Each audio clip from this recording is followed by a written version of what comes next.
मेरे प्यारे दोस्तों, मैं कर्णवीर और अपना आप सबों का अपने YouTube चैनल मैथ स्पेशल पे स्वागत करता हूं।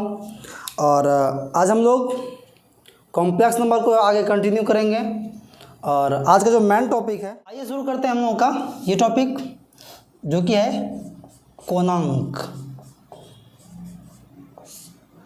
कोणांक, इसी को हम लोग इंग्लिश में बोलते हैं आर्गुमेंट।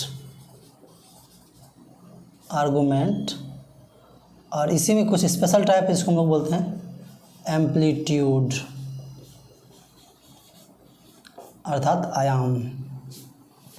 ठीक है, शुरुआत करते हैं। कोणांक ये क्या होता है?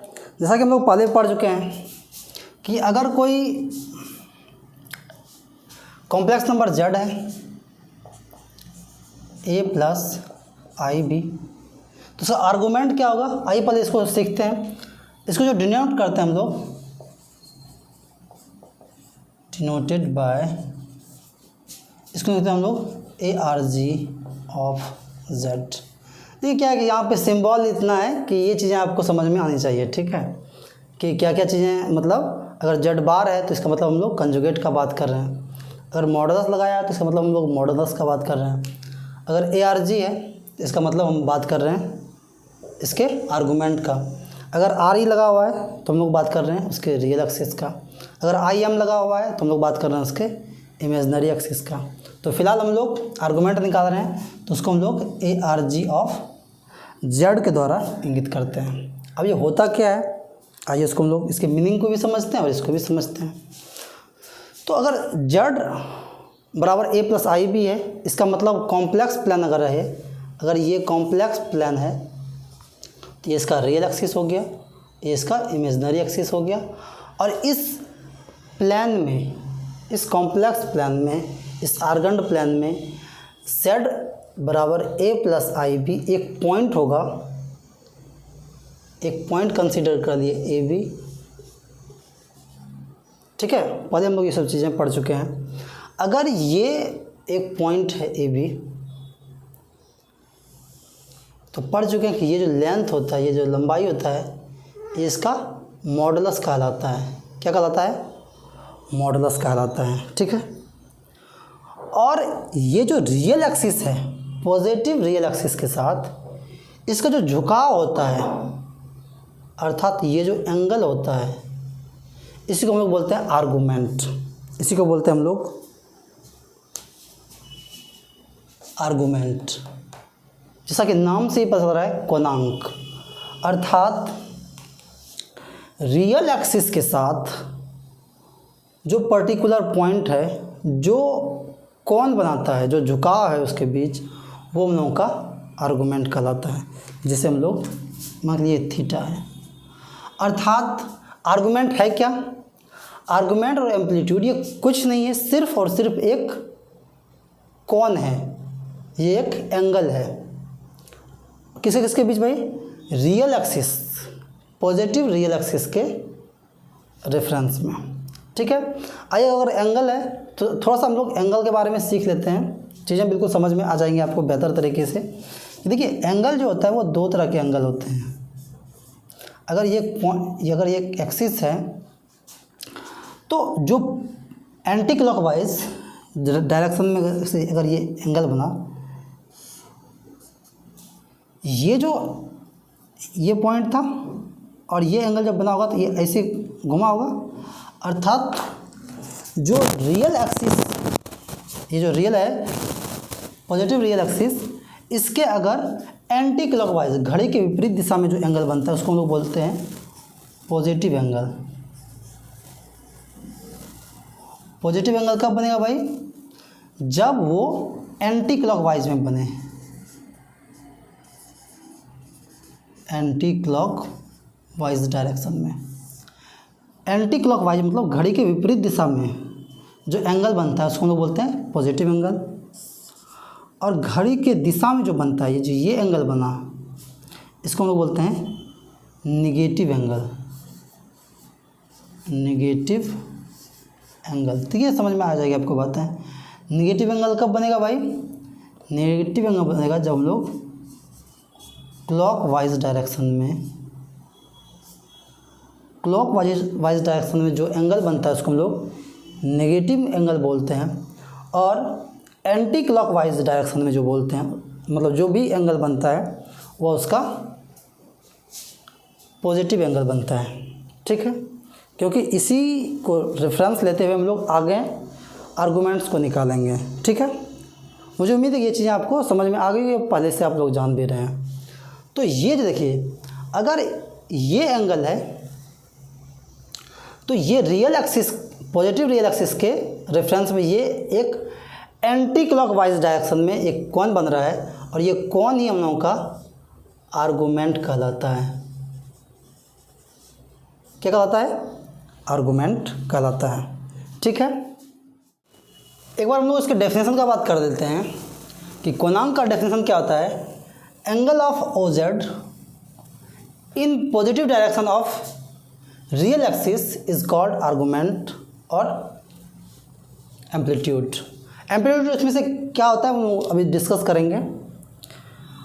अर्थात एक बात तो फिक्स है कि आर्गूमेंट क्या है, कोणांक क्या है, वह एक एंगल है। अब कोण का जो मान है वो नॉर्मली कहाँ से कहाँ तक होता है भाई?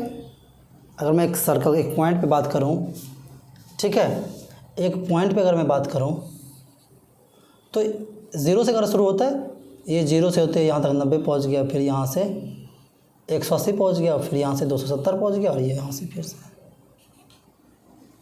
360 डिग्री तक में वो एक सर्कल पूरा कर देता है। ठीक है, ये तो गया नॉर्मल वैल्यू। अर्थात अगर मैं बात करूँ, थोड़ा सा गौर फरमाइए,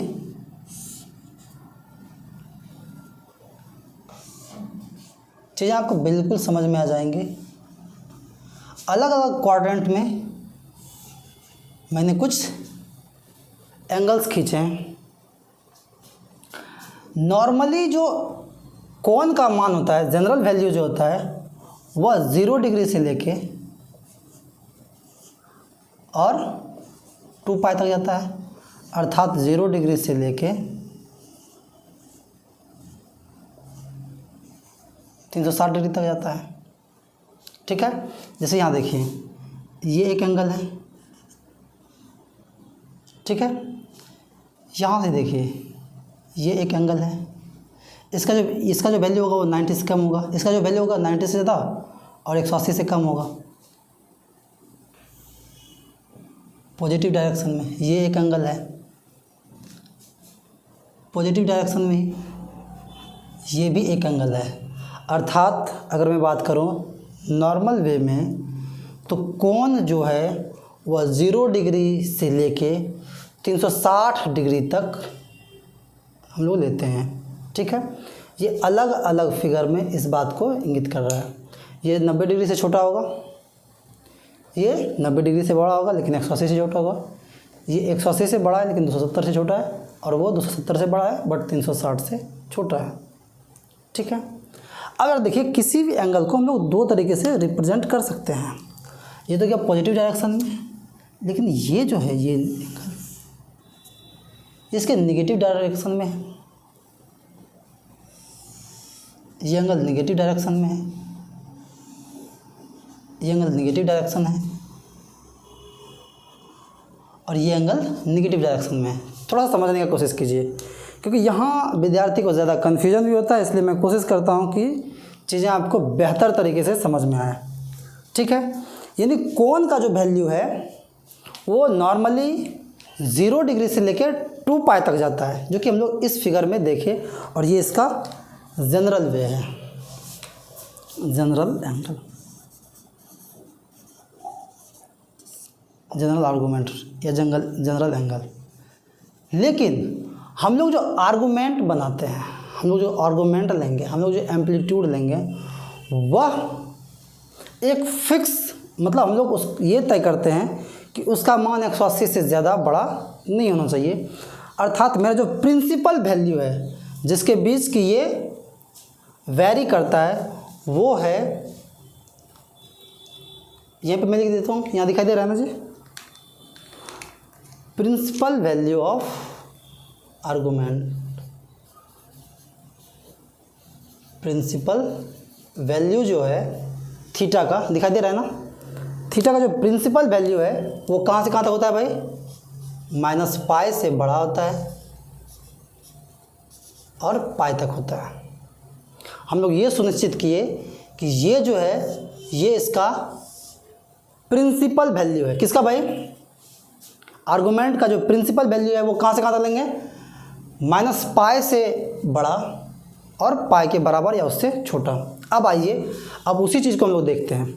जैसे मान के चलिए हम चाहेंगे, हम लोगों का कोशिश रहेगा कि मेरा जो आर्गुमेंट हो वह उसी परिसर में हो, अर्थात माइनस पाई से बड़ा होना चाहिए जबकि पाई से छोटा या उसके बराबर होनी चाहिए, अर्थात ये पाई अर्थात 180 डिग्री, माइनस 180 डिग्री से बड़ा होना चाहिए और 180 डिग्री के बराबर या उससे छोटा होना चाहिए। तो अब आइए आके इस फिगर को देखिए। जैसे मान के चलिए, देखिए कि क्या कौन कौन सा प्रिंसिपल रेंज में आता है। रेंज तो हम लोग देख लिए कि भाई वो उसका रेंज है माइनस पाई से लेके पाई तक। अब ज़रा ध्यान दीजिए, तो ये जो वैल्यू है ये थीटा है, अच्छी बात है, यहाँ से लेके यहाँ तक है, ये इस रेंज में आ रहा है, बहुत अच्छी बात है। ये जो है ये एंगल यहाँ से लेके यहाँ तक है, अर्थात ये भी उस रेंज में आ रहा है, यानी पाई से छोटा है, पाई से छोटा है, तो ये भी उस रेंज में आ रहा है, ठीक है। बट आप इस पर ज़रा गौर फरमाइए, इस पर विचार कीजिए कि क्या ये जो है इसका वैल्यू जब भी होगा तो 180 से तो बड़ा होगा कि नहीं, ठीक है, इसका वैल्यू 180 से बड़ा होगा और हम लोग का प्रिंसिपल वैल्यू जो है वह 180 तक का ही है। उस कंडीशन में हम लोग इधर से एंगल निकालते हैं, अर्थात ये जो एंगल है ये इसका प्रिंसिपल वैल्यू है, इधर से इसके एंगल को, और इधर से जब भी निकालेंगे बशर्ते कि ये माइनस में आएगा, ठीक है, लेकिन जब ये माइनस में आएगा तो इस रेंज में होगा, पाई से तो छोटा होगा ना जी, क्योंकि पाई तो यहाँ तक है, तो ये पाई से छोटा होगा, माइनस पाई से छोटा होगा, अर्थात ये जो है इसका प्रिंसिपल वैल्यू के अंतर्गत आता है। इसमें आइए, ये तो और प्रिंसिपल वैल्यू के रेंज से बड़ा है, तो हम लोग इसको इसमें भी इधर से आते हैं, अर्थात ये मेरा माइनस थीटा होता है और ये इसका प्रिंसिपल वैल्यू है। चलिए इसको एक फिगर के द्वारा और समझते हैं और भी अच्छे तरीके से। जो ऊपर में एंगल है सेम मैं ड्रॉ कर दे रहा हूँ,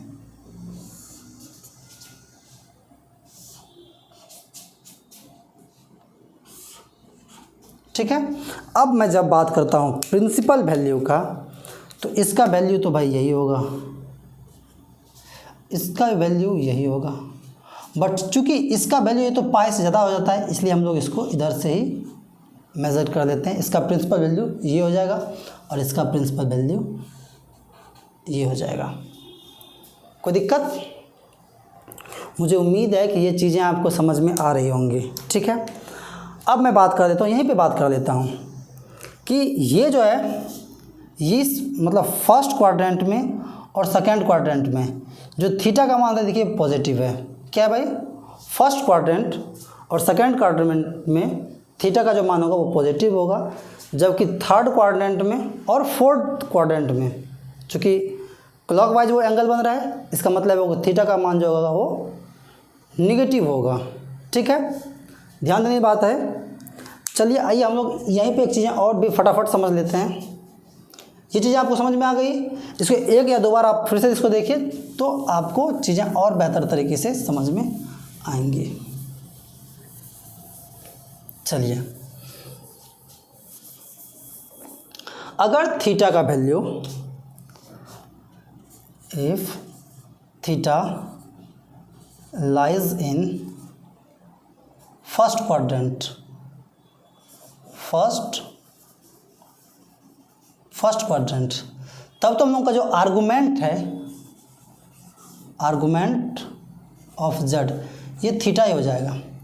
अगर if theta lies in second quadrant, तो आर्गुमेंट जो है हम लोगों का, argument of z is equal to pi minus theta, ठीक है। अगर if theta lies in third quadrant ये ना भाई, तो हम लोगों का जो आर्गुमेंट है argument of z is equal to theta minus pi, और if theta lies in fourth quadrant then argument of z is equal to minus theta. इन पॉइंट को आप फटाक से नोट डाउन कीजिए, क्योंकि अब हम लोग ये थीटा निकालने के लिए अब हम लोग सीखेंगे कि आर्गूमेंट निकालेंगे कैसे, आर्गूमेंट होता क्या है वो सीखे, उसका प्रिंसिपल वैल्यू क्या होता है वो सीखे, और अब हम लोग सीखेंगे कि आर्गूमेंट निकालते कैसे हैं। क्योंकि जैसे हम लोग आर्गूमेंट निकालने के लिए सीखेंगे तो हम लोग अभी कॉम्प्लेक्स नंबर को कोऑर्डिनेट के द्वारा निरूपित कर रहे थे कॉम्प्लेक्स प्लेन में, अब हम लोग इसके पोलर फॉर्म को भी सीखेंगे। तो पोलर फॉर्म को सीखने के लिए हम लोग को दो चीज़ चाहिए, एक चाहिए उसका मॉडुलस, दूसरा चाहिए आर्गूमेंट।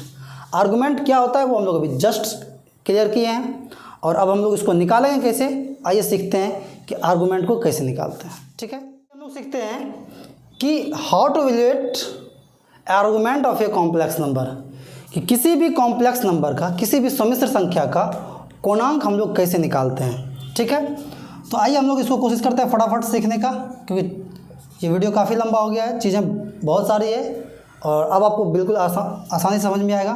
मान के चलिए कि एक मेरा z है, z बराबर है a प्लस आई बी, अर्थात यहाँ एक पॉइंट ले लिए, ये हो गया हम लोगों का z है a b। ठीक है, अब हम लोगों को आर्गूमेंट निकालना है, अर्थात ये एंगल निकालना है। ठीक है, फटाफट ध्यान दीजिए कि अभी हम लोग जस्ट सीखे थे कि अगर ये ए बी है, इसका मतलब ये जो है ये इसका एक कोऑर्डिनेट होगा, ए दूरी है अर्थात ये बी दूरी है।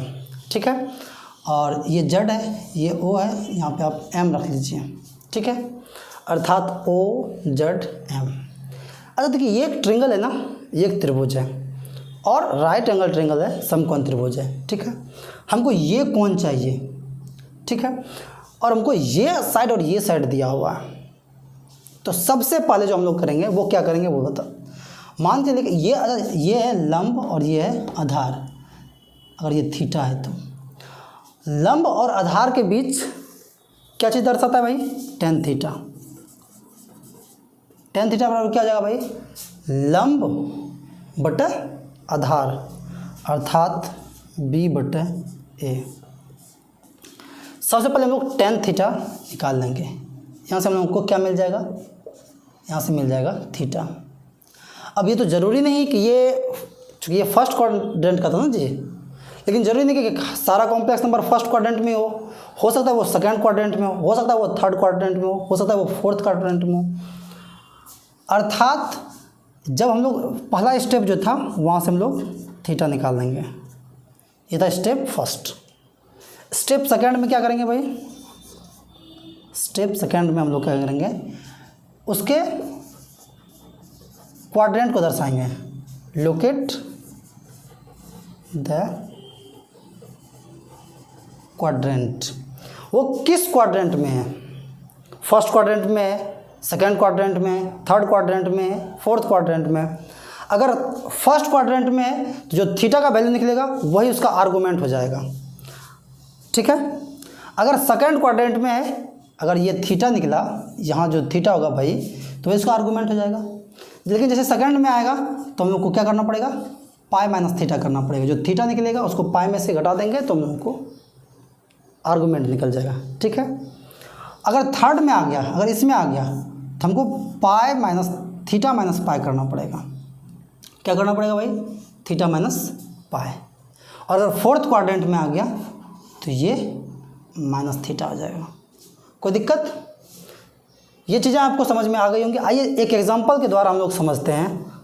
इसी दो स्टेप में हम लोग किसी भी कॉम्प्लेक्स नंबर के आर्गूमेंट को निकाल सकते हैं। ठीक है, ठीक है, तो आइए हम लोग एक पॉइंट लिखते हैं। एक z1 बराबर है 1 प्लस √3i। ठीक है, तो सबसे पहले क्या करेंगे भाई, इसमें से ये इसका a हो गया, ये इसका दिखाई दे रहा है ना जी, ये a हो गया, और ये बी हो गया। तो सबसे पहले क्या लिखेंगे भाई, टेन थीटा। पहला स्टेप जो है वो टेन थीटा निकालते हैं। Tan theta is equal to b by a √3/a1, ठीक है, अर्थात ये हो गया √3। अर्थात टेन में √3 का वैल्यू कितना होता है भाई, 60 डिग्री। इसी को हम लोग लिखेंगे। अर्थात थीटा बराबर जो हमको मिला वो क्या मिला, 60 डिग्री मिला, या π/3 हो गया, ठीक है। अब चूंकि एक चीज़ तो क्लियर हो गया कि थीटा का वैल्यू निकल गया। अब क्या निकालना है, अब निकालना है इसका क्वाड्रेंट, कि किस क्वाड्रेंट में है। तो ये जो पॉइंट है ये भी पॉजिटिव, ये भी पॉजिटिव, अर्थात ये फर्स्ट क्वाड्रेंट में है। इसका मतलब है कि यही इसका आर्गूमेंट भी हो गया। आर्गूमेंट ऑफ z क्या हो गया, π/6। एक दूसरा एग्जांपल लेते हैं ताकि चीज़ें और ज़्यादा क्लियर हो। Z2 बराबर 1 - √3i, ठीक है। तो सबसे पहले क्या करेंगे भाई, टेन थीटा बराबर निकाल देते हैं। तो क्या जाएगा, √3/1, अर्थात यहाँ से थीटा का वैल्यू निकल गया π/3। अब यहाँ देखेंगे कि ये किस क्वाड्रेंट में है। तो किस क्वाड्रेंट में है, यहाँ लिखेंगे थीटा लाइज इन, किस क्वाड्रेंट में भाई, 1 - 3, अर्थात ये हो गया तो 1 रेज एक्सिस पे, और i -3 अर्थात ये, अर्थात fourth quadrant, lies in fourth quadrant. अर्थात आर्गूमेंट ऑफ z क्या जगह, -π/3। कोई दिक्कत। अगर कोई और पॉइंट लेते हैं, अभी हम लोग मतलब 2 पॉइंट को तो दर्शा चुके हैं, एक और पॉइंट ले लेते हैं ताकि चीज़ें आपको समझ में आए। Z3 बराबर -√3i। तो यहाँ से हम लोग टेन थीटा निकाल लेंगे, √3/1 का मॉडुलस, अर्थात यहाँ से जो हमको थीटा आ जाएगा वो आ जाएगा π/3। यहाँ तक दिखाई दे रहा है क्या, चलिए ये तो π/3 होना है। अब देखते हैं कि भाई ये किस क्वाड्रेंट में है। तो चूँकि ये -1 और -√3 है, अर्थात ये थर्ड क्वाड्रेंट में लाइज करता है, थर्ड क्वाड्रेंट में। और थर्ड क्वाड्रेंट में तो हम लोग क्या लिखेंगे, ये लिखेंगे theta lies on third quadrant, अर्थात आर्गूमेंट जो होगा, argument of z is equal to क्या हो जाएगा, थीटा माइनस पाई। थीटा का वैल्यू क्या है, π/3 - π, अर्थात -2π/3, अर्थात ये इसका प्रिंसिपल वैल्यू हो गया, ठीक है। तो आर्गूमेंट जो होता है, आर्गूमेंट निकालने के लिए आपको सिर्फ और सिर्फ 2 बातों का ध्यान में रखना होगा। 2 बातें ध्यान में रखनी होगी, क्या क्या। पहला कि हम लोग टेन थीटा से उसका थीटा का वैल्यू निकाल लेंगे, एक चीज़ हो गया। और दूसरा जानेंगे कि वो किस क्वाड्रेंट में है। 4 क्वाड्रेंट होता है, ठीक है। तो 1/1 करके, अगर थीटा फर्स्ट क्वाड्रेंट में रहा तब तो वही हो जाएगा, अगर सेकंड क्वाड्रेंट में रहा तो π-थीटा हो जाएगा, अगर थर्ड क्वाड्रेंट में रहा तो थीटा -π हो जाएगा, निगेटिव एंगल, और अगर फोर्थ क्वाड्रेंट में रहा तो -थीटा हो जाएगा, ठीक है। इसके साथ साथ आपको एक सवाल और आपके मन में आ रहा होगा कि ठीक है, अगर फर्स्ट क्वाड्रेंट में रहा तो हम लोग उसको थीटा ही रख लिए, इसमें रहा तो π-थीटा, थर्ड में रहा तो थीटा -π, लेकिन अगर एक्सिस पे ही रहा तो क्या करेंगे। एक्सिस पे भी रहेगा तो कुछ ना कुछ तो एंगल का मान होगा ना भाई। तो आइए इसको एक बार फिर से देखते हैं। आइए हम लोग कुछ एग्जांपल्स लिए हैं, आपकी स्क्रीन पे दिख रहा होगा। एक z है -1 + i, Z2 है 1 - i, Z3 है -1 - i, और Z4 है 1 + i, Z5 है +2i, Z6 है -2i, Z7 है 2 + 0i, और Z8 है -2 + 0i। यानी जो भी हो सकते हैं ये सारे चारों क्वाड्रेंट के लिए ले लिए, बाकी चारों एक्सिस के लिए लिए, ठीक है। आइए पहले हम लोग Z1 के लिए सीखते हैं। तो सबसे पहले हम लोग निकालेंगे टेन थीटा। टेन थीटा निकालेंगे तो क्या हो जाएगा माइनस बी बाई ए अर्थात 1/1 का मॉडुलस अर्थात 1। यहाँ से जो थीटा है, थीटा मेरा निकल गया π/4, क्योंकि 45 का वैल्यू ही 1 होता है 10 का। ठीक है, जब ये निकल गया तब हम लोग को जानना कि ये किस क्वाड्रेंट में है। आइए फिगर के द्वारा समझते हैं और बेहतर ढंग से समझते हैं। ठीक है, -1 और 0, -1 अर्थात ये और 1 अर्थात ये, अर्थात सेकेंड क्वाड्रेंट में। जब सेकेंड क्वाड्रेंट में है तो आर्गुमेंट क्या होगा भाई, π-θ। अर्थात अगर मैं यहाँ पे आर्गुमेंट का बात करूँ, argument of Z1 is equal to π-θ अर्थात π-π/4 अर्थात 3π/4। कोई दिक्कत? ये हो गया। अगर मैं इसका बात करूं Z2 का, तो देखिए थीटा तो π/4 ही निकलना है।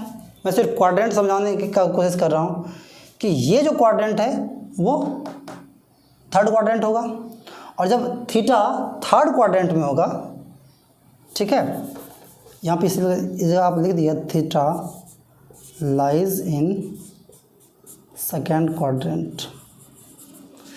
तो यहाँ तो 45 तक थीटा बराबर 45 तक तो यहाँ निकाल ही लीजिएगा, π/4 तक।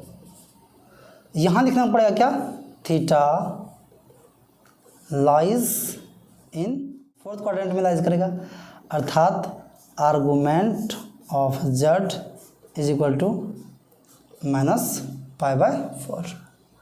यहाँ थीटा बराबर तो π/4 निकलना ही है, ये थर्ड क्वाड्रेंट में, यहाँ लिख देंगे theta lies in third quadrant, अर्थात argument of Z is equal to 0 theta minus pi, अर्थात π/4 माइनस पाई अर्थात -3π/4। और फर्स्ट क्वाड्रेंट वाला तो खैर आपको समझ में आ ही जाएगा। अब आ जाइए जो प्योरली रियल हो या प्योरली इमेजनरी हो, जैसे Z5/2i। अब 2i मतलब क्या भाई, ये तो प्योरली इमेजनरी है और पॉजिटिव है। इसका मतलब मान लीजिए यहाँ पे कोई पॉइंट ना इस पार ना उस पार, ये एक्सिस पे है, थीटा तो होगा ना भाई। तो इसका जो वैल्यू है, इसका जो आर्गुमेंट, आर्गुमेंट मतलब क्या, एंगल, तो ये कौन सा एंगल होगा भाई, ये हो जाएगा π/2।